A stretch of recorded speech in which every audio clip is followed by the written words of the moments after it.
Hi, this is an interview for the Cuba's academic team.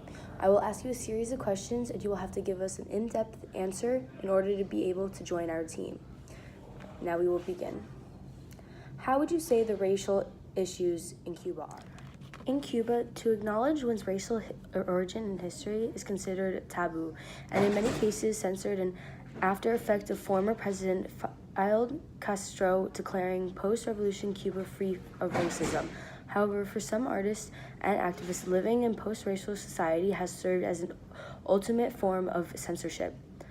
To me, Cuba is very racist. One of the most racist countries in the world, said Luis Manuel Ortiz, 30, a contemporary artist and activist, referring to the lack of freedom of expression given to Cuban citizens in denouncing the de facto racism that still exists in the country. He is also a promoter, member of Cuba's growing activist and artist community, creates visual and performance art with the people of art culture. There are art addresses social issues in Cuba such as racism, homophobia, and the right of freedom of speech, and also gender violence. Okay, what can you tell me about Cuba's education? Here are my 7 facts on Cuba's education system. Since 1961, the educational system in Cuba has been run by the state nationalizing private institution at all levels of education. 2. The education system is 100% subsidized by the government, meaning that Cuban students at all levels can attend school for free. The Cuban government has been investing a substantial part of its budget into education for many years. Number 3, according to 2014 report by the World Bank, Cuba has the best education system in Latin America and the Caribbean, the only country on the continent to have a high-level teaching faculty. The World Bank report also praises Cuba for its success in fields of education and health, where social services exceeds those of most developing countries, and in certain sectors are comparable to those of the developed nations. The country's social system that ensures state-sponsored universal access to education and health services has helped Cuba to achieve universal literacy, eradicate certain diseases, and provide universal access to drinking safe water and basic public sanitation. Cuba now has one of the region's lowest infant mortality rates and longest life expectations. Number 5, Cuba is also the nation in the world that allocates the highest share of its national budgets, 13% to education. Number 6, education is compulsory for children from ages 6 to 16. Number 7, students attend primary school for 6 years, after which they proceed to basic, secondary, or high school for periods of 3 to 4 years. Okay, give me a brief history on Cuba's poverty and how it's changed over the years. Estimates range from claiming 5% to 26% of Cuban population lives in poverty, which is clear that poverty in Cuba has lessened since the devastating special period in the 1990s. At first glance, it may appear that at least 2/3 of Cuban population currently lives in poverty. The state salary is mere $20 per month, which is below the international poverty line of $2 per day.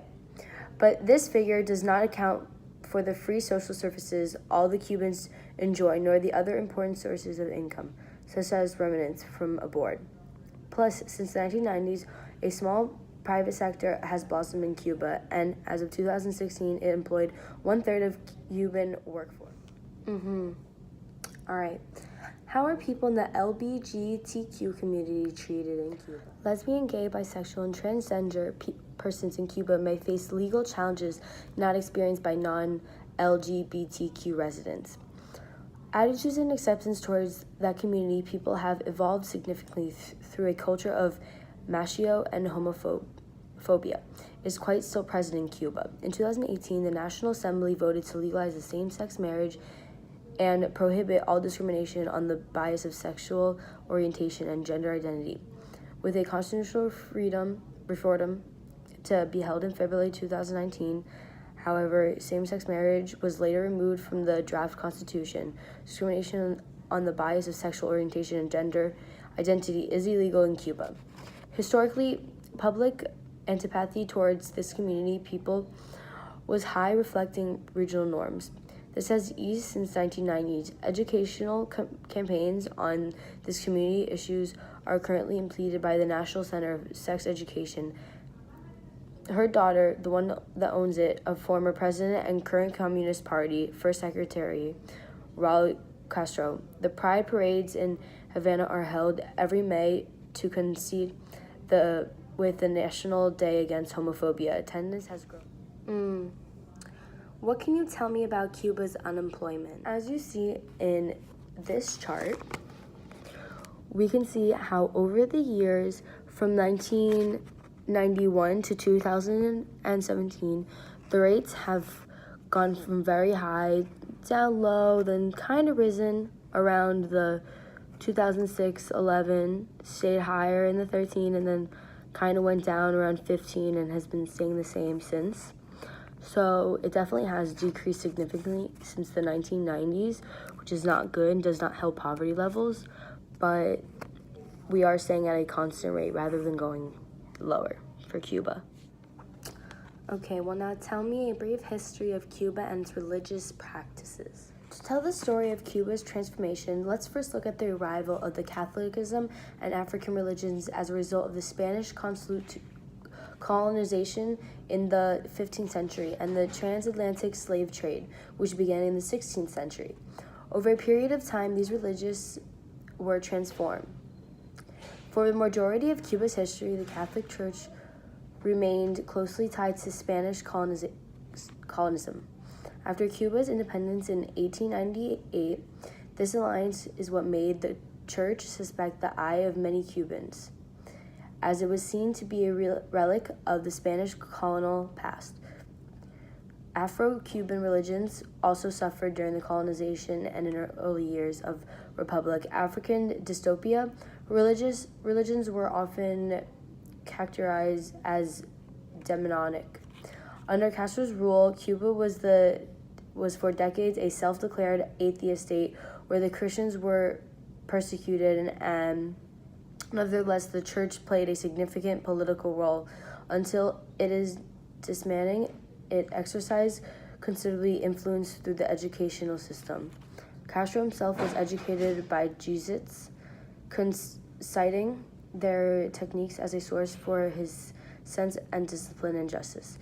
But in 1961, he dismantled the Catholic school system, where Catholicism held its great influence on Cubans, since many non-practicing Catholics send their child to Catholic schools. Castro seized church properties and exiled priests and nuns. Can you tell me more about how Cuba's government works, please? The Cuban government is stable, but the term is relative, given that it is a communist nation. Technically, Cuban citizens are allowed to vote, but given the nation's current voting system, there's little opportunity to exercise this right. The way it is other Western countries since the 1959 revolution led by Fidel Castro and Che Guevara, Cuba has been a socialist republic. The island of less than 12 million people is one of the last remaining socialist countries in the world. The Communist Party of Cuba is the only one allowed to rule and is dedicated to the creation of the Socialist Party.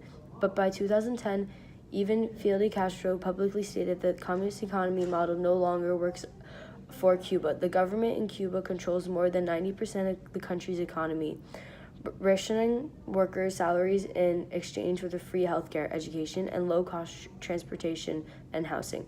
The housing available to most Cubans, however, is not in good condition. The capital of Havana. Please give me a brief history of Cuba's constitution, explain in ways how it has maybe changed over the years. The national referendum to ratify Cuba's new constitution took place on February 24, 2019. The Magna Carta currently in force was passed in 1976, but had important amendments added in 1992 to 2002. Cubans overwhelmingly ratified the new constitution that ensures the one-party socialist system as the irrevocable while instituting modest economic and social changes. According to the National Electoral Commission, primarily results showed 84.4% of the 7.8 million potential voters practically participated in the referendum. Of the potential electoral and not actual votes cast, 73.3% ratified the charter 7.6% opposed the ratification, and 4.6% spoiled or left ballots blank. By comparison, in 1976, when the current Constitution was ratified, 99.02% of voters in a 98% turnout reportedly ratified, and just 54,000 were opposed. There are important changes in the new Constitution that reflect the gradual opening of the Caribbean island nations since the fall of the former benefactor, the Soviet Union. There are references to market and regulation of private property, foreign investment, small business, gender identity, the internet, the right to legal representation upon arrest, and the Constitution also restructured government, adding the Prime Minister and setting 2 5-year term limits for the President, previously unlimited for the sake of Fidel Castro, among other changes. Thank you.